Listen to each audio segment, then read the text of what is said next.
Tadbirkorlar masalan doim chaqirib bo'lyapti. Shu Agrobankda bo'ladigan savollaringiz, muammolaringiz kelyapmiz. Mana shu hozirgizdagi har bir turda kreditlarimiz bor, mahallaviy, ipoteka, foizsiz avtokreditlarimiz bor. Shunda nima savol bo'lsa, savollar beramiz, batafsil javob beramiz. Mana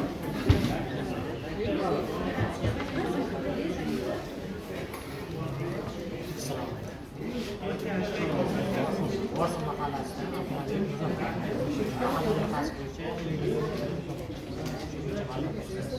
shu mahalla bahasi bo'yicha 50 millionlik kreditimiz bor. Bunga o'zingizda o'sha yo'nalish bo'yicha banklar chorvachilik esa bank qilgandan keyin o'shani biz hujjatlarni taqdim qilib jo'natamiz. 5 yilga 2 yil imtiyozlarni beramiz. O'sha o'zingizga yo'naltish mablag'